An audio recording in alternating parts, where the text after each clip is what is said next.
സർക്കാർ രൂപീകരണത്തിന് പിന്നാലെ കെ.പി.സി.സി അധ്യക്ഷ കസേരയ്ക്കായി ചരട് വലിച്ച് കോൺഗ്രസ് നേതാക്കൾ എ.ഐ.സി.സി അധ്യക്ഷൻ മല്ലികാർജ്ജുൻ ഖാർഗെയെ കണ്ട് അവകാശവാദം ഉന്നയിച്ചിരിക്കുന്നു. യു.ഡി.എഫ് കൺവീനർ അടൂർ പ്രകാശ്. ബെന്നി ബെഹനാനായി എ ഗ്രൂപ്പും ജോസഫ് വാഴക്കിന് വേണ്ടി രമേശ് ചെന്നിത്തലയും മാത്യു കുഴൽനാടനായി കെ.സി. വേണുഗോപാലപക്ഷവും രംഗത്തുണ്ട്. തന്നെ കെ.പി.സി.സി അധ്യക്ഷനാക്കണമെന്ന ആവശ്യവുമായി കൊടിക്കുന്നിൽ സുരേഷും രംഗത്തെത്തിയിട്ടുണ്ട്. ഡിസിസികളിലും സമഗ്ര അഴിച്ചുപണിക്കാണ് കളമൊരുങ്ങുന്നത്. തിരഞ്ഞെടുപ്പിൽ മത്സരിച്ച 7 ഡിസിസി അധ്യക്ഷന്മാരെ മാറ്റും. ചർച്ചകൾക്കായി മുഖ്യമന്ത്രി വി.ഡി. സതീശൻ വൈകിട്ട് ഡൽഹിക്ക് പുറപ്പെടും. അലക്സ് റാം മുഹമ്മദാണ് തിരുവനന്തപുരത്ത് നിന്ന് വിവരങ്ങളുമായി ചേരുന്നത്. അലക്സ്, ഈ മുഖ്യമന്ത്രി പദവി, അതിനുശേഷം മന്ത്രിമാർ തമ്മിലുള്ള അധികാരത്തിനായുള്ള അല്ലെങ്കിൽ വകുപ്പുകൾക്കായിട്ടുള്ള വടംവലി, അതൊക്കെ നമ്മൾ കണ്ടതാണ്. ഒടുവിൽ ഇപ്പോൾ കെ.പി.സി.സി അധ്യക്ഷ കസേരയ്ക്കായും ചരട് വലിച്ചിരിക്കുകയാണ് കോൺഗ്രസിൽ വിവിധ നേതാക്കൾ. എങ്ങനെയാണ്, ഏതൊക്കെ നേതാക്കളുടെ പേരുകളാണ് ഉയർന്നു കേൾക്കുന്നത്? മാത്രമല്ല, ഈ പ്രതിസന്ധി എങ്ങനെ പരിഹരിക്കാനാകും എ.ഐ.സി.സി തീരുമാനിക്കുക?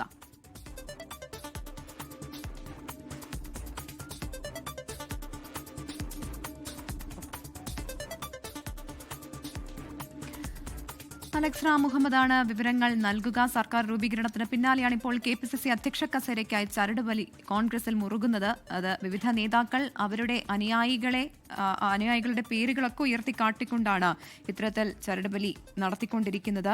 ഏതായാലും കോൺഗ്രസിനുള്ളിൽ ഗ്രൂപ്പ് പോര് മുറുകുന്ന ഈ സാഹചര്യത്തിൽ ഏത് തരത്തിലുള്ള തീരുമാനത്തിലേക്കായിരിക്കും എ.ഐ.സി.സി എത്തിച്ചേരുക എന്നുള്ളതും നിർണായകമാണ്. അലക്സ് റാം മുഹമ്മദ് ചേരുന്നുണ്ട്. അലക്സ്, പറയൂ.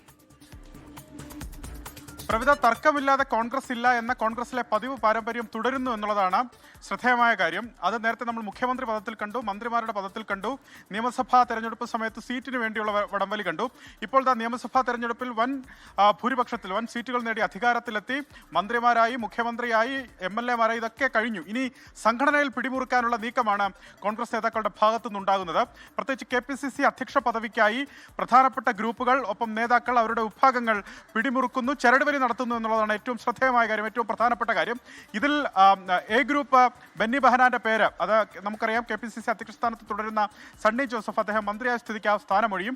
സ്വാഭാവികമായി പുതിയൊരാളെ കെ.പി.സി.സി അധ്യക്ഷനായി കണ്ടെത്തേണ്ടതുണ്ട്. എ ഗ്രൂപ്പ് മുന്നോട്ട് വെക്കുന്നത് ബെന്നി ബെഹനാന്റെ പേരാണ്. ബെന്നി ബെഹനാൻ അല്ലാതെ മറ്റൊരാളിലേക്ക് പോകേണ്ടതില്ല എന്ന കടുത്ത നിലപാടിലാണ് സംസ്ഥാനത്തെ എ ഗ്രൂപ്പ്.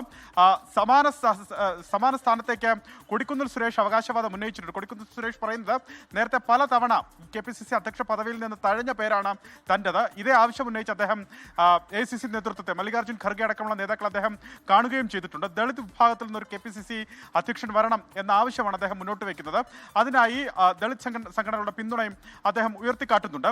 അതേസമയത്ത് തന്നെ ഈ മുഖ്യമന്ത്രി തർക്കത്തെ തുടർന്നുള്ള സമവായ ഫോർമുലയ്ക്കൊടുവിൽ രൂപപ്പെട്ട ഒന്നാണ് ഈ ജോസഫ് വാഴക്കിനെ കെ.പി.സി.സി അധ്യക്ഷനാക്കണമെന്ന രമേശ് ചെന്നിത്തലയുടെ ആവശ്യം. അത് ശക്തമായി നിലനിൽക്കുന്നു. രമേശ് ചെന്നിത്തല ഇപ്പോഴും ജോസഫ് വാഴക്കിന് വേണ്ടി വാദം ഉന്നയിക്കുന്നുണ്ട്. രമേശ് ചെന്നിത്തല വിഭാഗം, അതായത് ഐ ഗ്രൂപ്പിലെ ഒരു വിഭാഗം ജോസഫ് വാഴക്കിനായി കെ.പി.സി.സി അധ്യക്ഷ സ്ഥാനത്തിന് ജോസഫ് വാഴക്കിന് വരണമെന്ന ആവശ്യം കൃത്യമായി മുന്നോട്ട് വയ്ക്കുന്നു.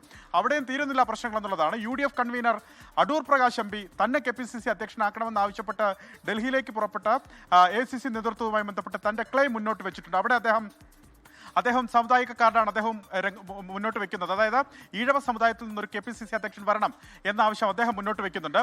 കെ.സി പക്ഷമാകട്ടെ സംസ്ഥാനത്തെ കോൺഗ്രസിനുള്ളിലെ മുഴുവൻ DCC-കളെയും ഒപ്പം കെ.പി.സി.സി ഭാരവാഹിത്വം, അതായത് കെ.പി.സി.സി നേതൃത്വം മുഴുവൻ പിടിച്ചടക്കുന്ന തരത്തിലേക്ക് മാറണമെന്ന നീക്കം, അല്ലെങ്കിൽ അങ്ങനെയുള്ള ശക്തി ആർജിച്ച് നീങ്ങുന്ന ഒരു ഘട്ടത്തിലേക്കാണ് കെ.സി പക്ഷം നീങ്ങുന്നത്. അതിനാൽ കെ.സി പക്ഷം കെ.പി.സി.സി അധ്യക്ഷ പദവിയിലേക്ക് ഉയർത്തിക്കാട്ടുന്നത് മാത്യു കുഴൽനാടൻ എം.എൽ.എയുടെ പേരാണ്. ചിലർ എം.എൽ.എമാരാണ്, ചില എം.പിമാരാണ്. ഈ എം.എൽ.എമാരെയും എം.പിമാരെയും മന്ത്രിമാരടക്കമുള്ള വിവിധ പദവികൾ വഹിക്കുന്നവരെ കെ.പി.സി.സി നേതൃപദത്തിലേക്ക് പരിഗണിക്കരുതെന്ന് രമേശ് ചെന്നിത്തല ഹൈക്കമാൻഡിനോട് ആവശ്യപ്പെട്ടിട്ടുണ്ട്.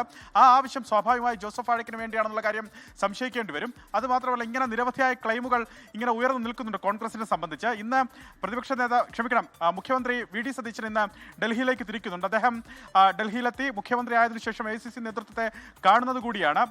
സോണിയാഗാന്ധി, അതുപോലെ രാഹുൽ ഗാന്ധി, പ്രിയങ്ക ഗാന്ധി, മല്ലികാർജ്ജുൻ ഖർഗെയും ഒക്കെ അദ്ദേഹം ചർച്ച നടത്തുന്നുണ്ട്.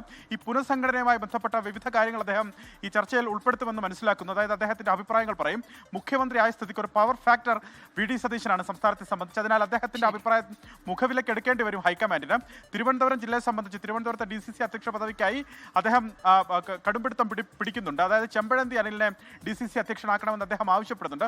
പക്ഷേ 14 ജില്ലകളിലാണ് വിവരങ്ങൾ നൽകിയത്. എന്തായാലും തെരഞ്ഞെടുപ്പിന് പിന്നാലെ ഇനി സംഘടനാ തലത്തിൽ പിടിമുറുക്കാനുള്ള ശ്രമത്തിലാണ് ഈ ഗ്രൂപ്പ് നേതൃത്വം ഒക്കെയും. അവരുടെ നോമിനികളെ മുന്നോട്ട് വയ്ക്കുന്നത്. അറിയിക്കുന്നു. അതിനോടൊപ്പം തന്നെയാണ് കൊടിക്കുന്നിൽ സുരേഷ്, അദ്ദേഹം മുൻപ് തന്നെ മുതിർന്ന നേതാക്കളെയൊക്കെ കണ്ട് ഈ ആവശ്യം മുന്നോട്ട് വെച്ചിരുന്നുള്ള വിവരങ്ങളും ഉണ്ടായിരുന്നു. അതിന് പിന്നാലെ ആ നീക്കങ്ങൾ, അതിനുള്ള ചരടുവലികൾ ഊർജിതമാക്കുകയാണ് നേതാക്കളും ഗ്രൂപ്പുകളുമൊക്കെ. അലക്സ് റാം മുഹമ്മദാണ് വിവരങ്ങൾ നൽകിയത്.